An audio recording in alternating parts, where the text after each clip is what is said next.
boom. So I put a little air in these tires, just curiosity to see if they would hold air. This one actually is. I got about 20 pounds in it, and that's all I dare put in it. I'm probably actually going to let the air back out of it because it's pretty bad. They're cracked, and it's just a matter of time before it blows.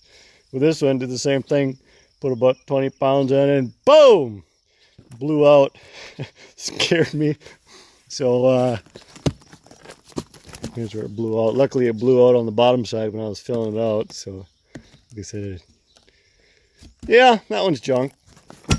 To round up a couple of better used tires and tubes and new tubes and mount them up. But I thought you guys get a little chuckle out of that. Danger, extreme danger, warning. So I took and broke the bead on the tire here. Took the bead breaker and broke it loose from the rim. Went around all the way around it on both sides. Like that. So it's all loose. Now I can take the tire bars there and see if I can wrestle the tire off the rim. There. I don't know if it was the good way or the best way or the easiest way, but I got it off. The tube had already been patched several times in previous lives. A few different patches on there. So, okay, tackle the other one now. And there's the other tire off. Oh, that one was a little bit more tricky because I suppose there's a little more life left in this one, but came off pretty good. Had to fight with a lot worse. So I'll check back later. Okay, I got my tire goo and tire goo applicator brush.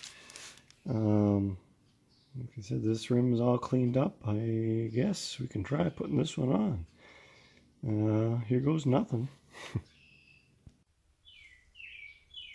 I guess I won.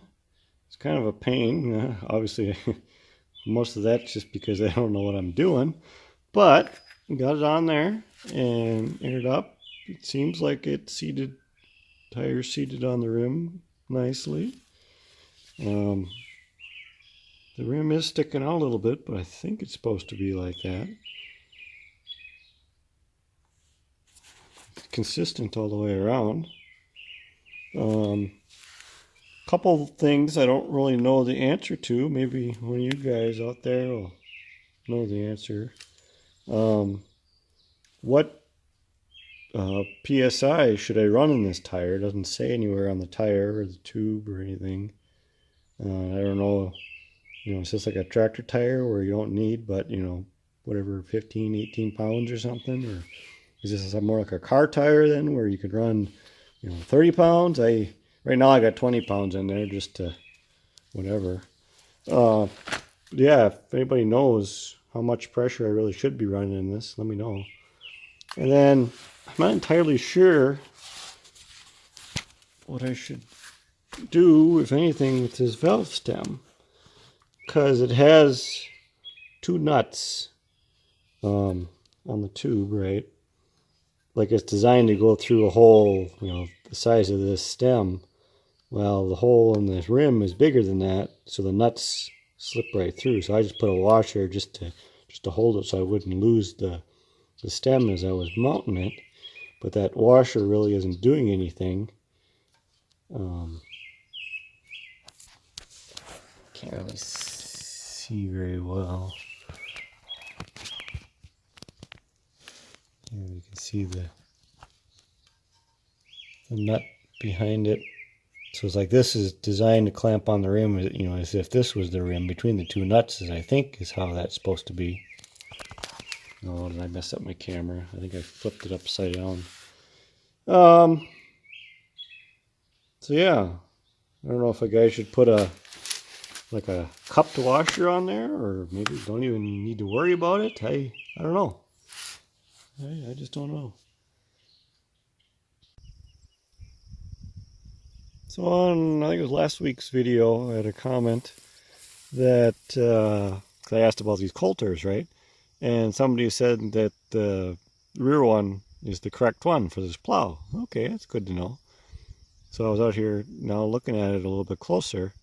So number 4 and number 2 coulters are actually both correct then, because it's the same thing. And number 1 and number 3 are not correct. I'm not sure what brand number 3 is. Number 1 is actually, I believe it's a Massey Harris MH, and there's some red. So I'm guessing that's what that came from. I don't know what number 3 is. It's like a 4D 218 on that.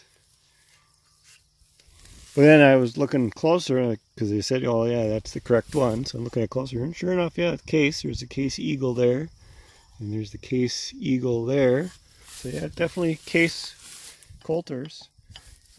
Case Eagle on there. So that's good to know. I let 2 of 4 are correct. So if anybody out there has 2 or more of these correct coulters that they'd like to get rid of, I'm kind of keeping an eye out for a couple of them. Like I said, I'll have to figure out how to rebuild these. I guess, there again, people were saying you could take these apart and put new bearings in there or whatever. So I'll have to tackle that one of these days. I think the disc itself is okay, but the guts are just shot. I'm far from an expert. I'm just a wannabe farmer here. So, then I have the tape measure here. Just out of curiosity, I hadn't actually measured what size bottoms these are. They're 14-inch bottoms, 14-inch from center to center of the plow beams. So it's 414 plow.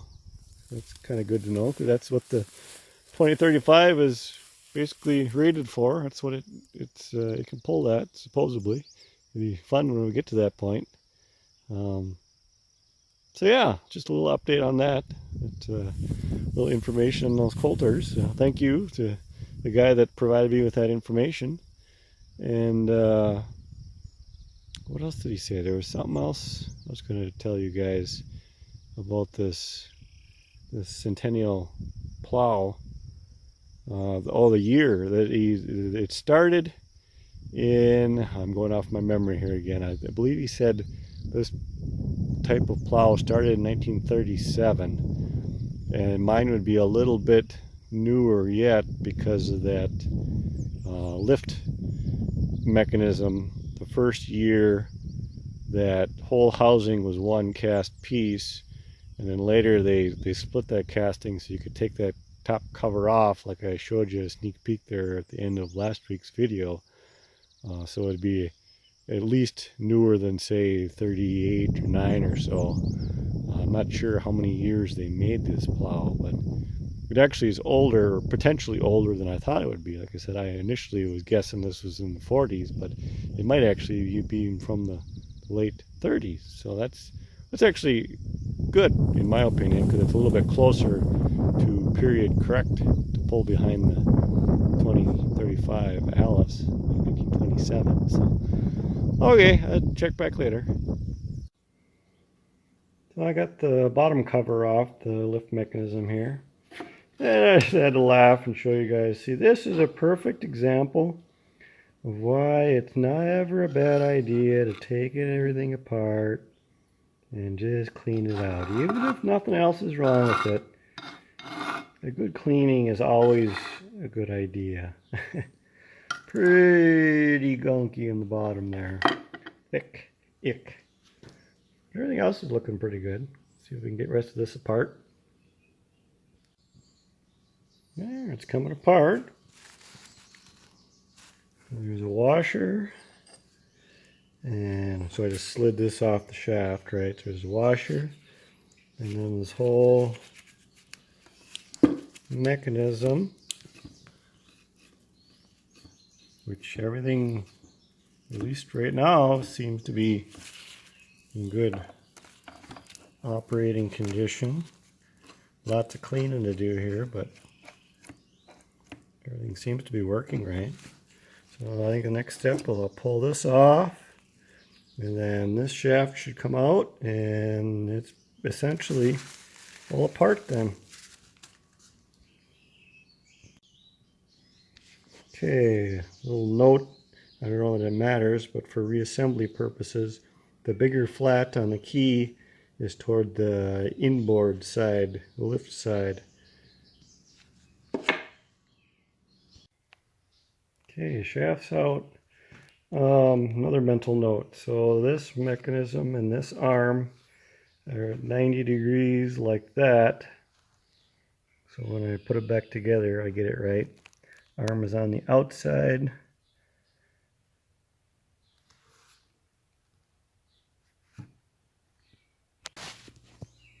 There, got it all apart. Another mental note, the gasket for this is up on the top, which makes sense. Less likely for the oil to leak out. There's the shaft there. And there's all the parts there. A lot of cleaning now.